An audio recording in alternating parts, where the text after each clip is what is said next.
नमस्कार शेतकरी मित्रांनो. ज्यावेळेस आपल्याला कांद्याचं बियाणं तयार करायचं असतं, ज्यावेळेस आपल्याला गोट लावायचं असतं, त्यावेळेस आपण कशा पद्धतीने त्याचं व्यवस्थापन केलं पाहिजे, कशा पद्धतीने लागवड केली पाहिजे, या सगळ्या गोष्टी आज आपण या व्हिडिओमध्ये डिटेलमध्ये बघणार आहे. व्हिडिओ थोडासा उशिरा झालेला आहे, पण पूर्ण माहितीपूर्ण बनवण्याचा प्रयत्न केलेला आहे. तर शक्यतो दोन प्रकारचा कांदा आपण लागवड करत असतो. एक गुलाबी कांदा आणि एक गावरान कांदा, म्हणजे उन्हाळी कांदा, आणि जो गुलाबी असतो तो पावसाळी कांदा. आता या दोन्ही पद्धतीचं बियाणं ही घरगुती पद्धतीने तयार केलं जातं.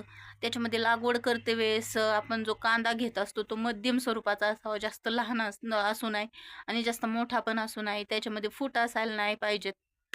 या सगळ्या गोष्टींचा विचार करून आपण कांद्याची निवड केली पाहिजे. त्याच्यामध्ये नासका कांदा बरेच लोक लावतात, पण याच्यामध्ये होतं काय, कांदा फुटतो पण त्याच्यानंतर ते पिळे मारायला सुरुवात होती.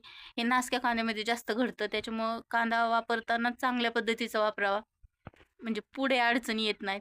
आणि त्याच्यामध्ये लागवड करते वेळेस ज्यावेळेस आपण कट करत असतो त्यावेळेस कांद्याचा 3% भाग बुडक्याच्या साईडने राहून द्यायचा आणि 1% भाग हा शेंड्याच्या साईडने कट करून घ्यायचा. आणि त्याच्यामध्ये लागवड करताना दोन कांद्याच्या मधलं अंतर 1.25 फूट राहणे याची काळजी घ्यावी. ज्यावेळेस आपण बेडवरती लागवड करत असाल तर 4 लाईन लावल्या तर बास होतात.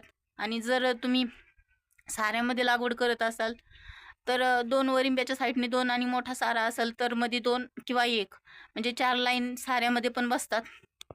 आणि बेडवरच्या लागवडीमध्ये जर बेड लहान असेल तर 3च लाईन, 2 साईडला 2 आणि मध्ये 1, एवढ्या 3च लाईन लावावेत. कारण जास्त दाटी झाल्याच्या नंतर त्याच्यामध्ये आपल्याला नंतर जे गोट फुलं आल्याच्या नंतर खोडावं लागतं. ते 3-4 वेळेस खोडावं लागतं आणि त्याच्यामध्ये आपल्याला अडचणी येतात, म्हणजे चालण्यासाठी सुद्धा प्रॉब्लेम येतात जर अंतर व्यवस्थित मेंटेन नसेल तर.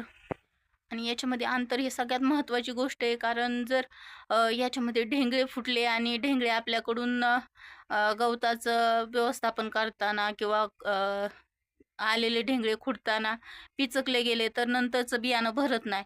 म्हणजे जो पिचकलेला आहे तो बादच होतो. तिथून पुढं तो काही टवटवीत होत नाही. परत किती पण आपण त्याला हे केलं तरी ते किचकट बी राहतं.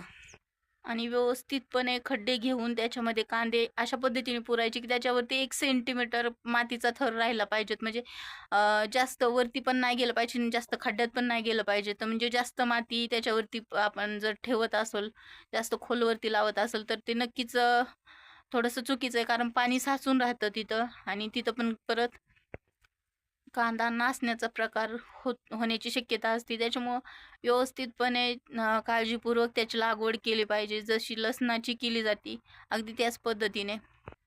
आणि त्याच्यामध्ये फवारण्या किंवा खत व्यवस्थापन जे कांद्यामध्ये चालतात ते सगळी खतं ही कांद्याच्या बियाला तयार करण्यासाठी जे गोट तयार केलं जातं त्याच्यामध्ये सुद्धा चालतात.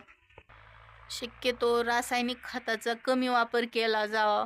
आणि हे जे बिया असतं तयार झालेलं ते 2 वर्ष चालतं. म्हणजे तयार करायला आपल्याला 5 महिने पूर्ण जातात. त्याच्यानंतर 5 महिने आपण घरात ठेवतो आणि नंतर म्हणजे सुरुवात आपण आत्ता जरी गोट उगवून 1 महिना होऊन गेलेलंच असेल तरी त्याचं आपल्याला उन्हाळ्यामध्ये बियाणं तयार होतं. म्हणजे 4-5 महिने लागतात त्याला. आणि तिथून पुढं 4-5 महिने ठेवून आपण ऑगस्ट सप्टेंबरमध्येच त्याचं रोप टाकतो. म्हणजे शक्यतो गावरान कांदा हा पाऊस संपत आल्याच्या नंतर थंडीच्या दिवसामध्येच बियाणं टाकलं जातं.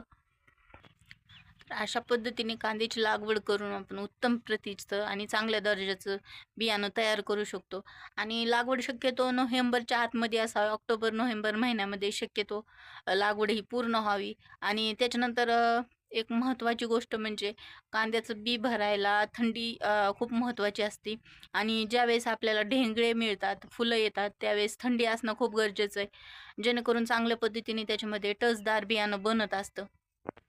तर या सगळ्या गोष्टींचा विचार करूनच गोट लावलं पाहिजेत. आजच्या व्हिडिओमध्ये इतकंच होतं. व्हिडिओ कसा वाटला कमेंटमध्ये जरूर कळवा. त्याचबरोबर आपल्या चॅनलला नवीन पहिल्यांदा चाला असाल आणि शेतकरी असाल तर सबस्क्राईब करा. सोबतच व्हिडिओला लाईक आणि शेअर जरूर करा. आणि तुमच्या भागामध्ये तुम्ही घरगुती कांद्याचं बियाणं अशा पद्धतीने तयार करता का, ते सुद्धा कमेंटमध्ये जरूर कळवा. व्हिडिओ शेवटपर्यंत बघितल्याबद्दल धन्यवाद. भेटूया पुढच्या अशाच एखाद्या नवीन आणि माहितीपूर्ण व्हिडिओमध्ये.